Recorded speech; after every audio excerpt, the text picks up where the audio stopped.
uma vez Flamengo, sempre Flamengo. E aí, torcedores e torcedoras, tudo bem com vocês? O Flamengo é campeão da Copa do Brasil, voltou a vencer o Atlético Mineiro, dessa vez por 1-0 na Arena MRV, garantindo o pentacampeonato rubro-negro da CDB, de quebra ganhando o título, uma boa grana da premiação e garantindo vaga para a Libertadores, fechando o ano de 2024 com um título. Um jogo que, além do título rubro-negro, teve despedida de ídolo, torcida do Atlético apelando, não sabendo perder e golaço. Foi um jogo disputado na Arena MRV, que estava lotada com a torcida do Galo fazendo uma bonita festa no começo do jogo, apoiando o time e as duas equipes jogando muito bem, uma respondendo à outra, um jogo aberto, disputado. Como já era de se esperar, o Atlético propôs mais jogo, pressionou o Flamengo. O Milito dessa vez escalou o time certo, diferente no jogo de ida. Um Atlético mais solto, ofensivo, pressionando o Flamengo, como eu disse. Só que apesar desse volume de jogo, o Atlético tinha muita dificuldade em chegar na área do Flamengo. Só levava perigo em chutes de fora da área, com o Paulinho, com o Scarpa e principalmente com o Hulk, com aquelas pancadas dele que a gente está acostumado a ver. Tanto que o braço do Rossi deve estar doendo até agora com os chutes do Hulk, que não foram poucos. Só que para mim faltou para o Atlético Mineiro um pouco mais de calma nas jogadas.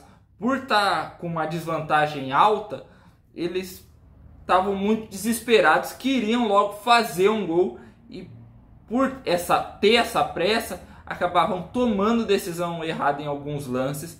Não tinham calma de trocar passes, esperar o momento certo de atacar. Enquanto o Flamengo, que estava com uma boa vantagem, não rifava a bola, trocava passes, fazia a bola girar, chamando o Atlético para o ataque e aproveitando os espaços que o Galo deixava para, numa jogada de contra-ataque, levar perigo. Tanto que criou boas chances assim. Teve uma com o Gerson, com o Gabigol, a melhor delas com a Arrascaeta, que cabeceou para fora. E muito do jogo ter terminado 0-0 no primeiro tempo foi pelos dois goleiros, o Everson e o Rossi, fecharam o gol, fizeram grandes defesas e para mim foram os caras do jogo no primeiro tempo. No segundo tempo, o Atlético foi pro tudo ou nada, encheu o time de atacante, pressionando o Flamengo, só que não conseguindo criar chance clara de gol. Muito porque fez o que a gente está cansado de ver que acontece com um time que se enche de jogador lá na frente. Não tem ninguém para fazer essa bola chegar com qualidade. E o Atlético ficou muito refém de jogadas de seus principais jogadores, que não conseguiam fazer essa jogada individual, chamar responsabilidade. E de cruzamento para a área e bola parada. Enquanto o Flamengo manteve o plano e a postura de ficar bem fechado, marcar forte o Atlético Mineiro e sair no contra-ataque para criar chances, o Flamengo voltou com o mesmo plano, com a mesma postura de marcar forte, não deixar o Atlético pisar na área e jogar no contra-ataque. E o Felipe Luiz surpreendeu todo mundo no intervalo, tirando o Gabigol e colocando o Bruno Henrique. O Bruno Henrique entrou para quebrar a forte marcação do Atlético, que estava bem postada por ter velocidade, ter drible. Mas num primeiro momento eu achei que o Felipe Luiz tomou a decisão errada. Ele poderia ter deixado o Gabigol no jogo e ter tirado o Michael, que estava muito apagado, e teria ainda a referência do Gabigol no ataque e o entrosamento da dupla Bruno Henrique e Gabigol. Só que é aquela coisa, o Felipe Luiz é o técnico, ele sabe muito mais que eu e no fim deu tudo certo. A leitura de jogo dele foi precisa. Além de revelar outras coisas, né, que depois a gente ficou sabendo. Só que depois, vendo com mais calma o plano de jogo, talvez o Felipe Luiz não tenha tirado o Michael para não deixar o lado do campo tão exposto com o Bruno Henrique, que é um jogador muito ofensivo, que pouco volta para ajudar na marcação, para não dar espaço para o Atlético numa jogada, fazer um gol. A gente tem que lembrar que o Filipe Luís era um lateral que marcava muito bem, era muito difícil passar por ele. Ele pouco subia para o ataque. Na marcação era o destaque dele, sempre foi um cara muito bom na marcação. Era uma das referências do Atlético de Madrid, do Simeone. Então, leitura e noção de marcação ele tem de sobra para fazer o time dele ser forte na marcação. E aquilo, né? Ele é técnico, ele sabe muito mais que eu. E o Flamengo, depois que o Bruno Henrique entrou, perdeu um caminhão de gols, boas chances, a melhor delas, justo com o Michael, que em vez de fazer o simples e fazer o gol, quis fazer um golaço e facilitou a vida do Everson, que seguiu fechando o gol do Galo. Foi o grande responsável pelo Atlético não ter tomado outro vareio, uma goleada em casa. Só que aos 37, o Flamengo, enfim, consegue marcar um gol e ainda por cima um golaço. O Plata é lançado, dá uma caneta no zagueiro do Galo, invade a área e cara a cara com o Everson, cava em cima do goleiro do Atlético, mandando a bola para o gol, garantindo o título do Flamengo e começando a vergonha que a torcida do Atlético Mineiro fez, porque não aguentou perder e apelou para a baixaria, começou a jogar bomba e copo nos jogadores do Flamengo. Uma das bombas quase acertou o Plata e o Gabigol, que estavam comemorando o gol. E os jogadores do Atlético até tentaram apaziguar, pedir para a torcida parar. Só que, cara, foi generalizada a confusão, briga feia nas arquibancadas. Só que para mim, quem estava brigando não é torcedor. É bandido que vai lá tumultuar, estragar a diversão de quem realmente torce, das pessoas que estavam fugindo da confusão, das coitadas crianças que estavam chorando com medo, que vai para um estádio de futebol com o pai, com a mãe, com um tio, enfim, para curtir, para ver o futebol de perto. Só que corre risco de acontecer uma coisa pior por causa desses marginais. E não tem desculpa, os caras chamando os jogadores do Flamengo para briga, querendo fazer um inferno lá, e tudo porque não ia vencer o jogo, não ia garantir o título. E apelaram, foi vergonha para a torcida do Atlético, que a gente sempre elogia por fazer festas lindas, apoiar o clube. Hoje foi ridículo o que eles fizeram. Teve um jornalista que quebrou, por causa de uma das bombas terem ido nele, acertado ele, quebrou 3 dedos e rompeu os tendões. Graças a Deus não aconteceu nada mais sério com ele, mas isso acontece. Será que quem jogou a bomba ia se sentir culpado? Ia nada, a gente sabe que não ia. E agora o Atlético é prejudicado por causa disso, aí eles vão reclamar. E eu posso estar errado, mas muito dessa reação da torcida do Atlético foi por causa do Hulk, que além de reclamar demais no jogo, para variar, teve um lance com o Rossi, que ele vai disputar a bola e acerta o cotovelo no goleiro do Flamengo, que cai, e o Hulk faz pra torcida, tipo, ó, eu tô tentando, mas não vai, os caras ficam fazendo cera. Meio que ele jogou a torcida pra fazer isso, a torcida já tava tensa, nervosa, por tudo que o jogo significava, e por a referência do time, um dos principais jogadores ídolos, ter essa reação, essa postura, inflamou eles. E além disso, o chorão do Hulk foi reclamar com o Klaus, que disse que ia dar 10 minutos de acréscimo e só deu 9. E ele teve a cara de pau de rir e reclamar com o Klaus, falando que faltava 1 minuto do que ele tinha dito que ele ia dar de acréscimo. E o que o Hulk tem na cabeça? Se em mais de 90 minutos ele não conseguiu reagir no jogo, não conseguiu ter uma recuperação, em 1 minuto ele ia conseguir fazer 2, 3 gols pro Atlético. Cara, ô Hulk, você tá assistindo muito Super 11, irmão? Porque, ô louco, só no Super 11 que em 1 minuto os caras viram o placar de um jogo. E o Atlético perde em casa, tem a mancha da atitude ridícula da torcida. O Atlético que tá mal nesse momento no ano, onde a última vitória foi contra o River Plate, aqueles 3-0, depois só empate e só derrota.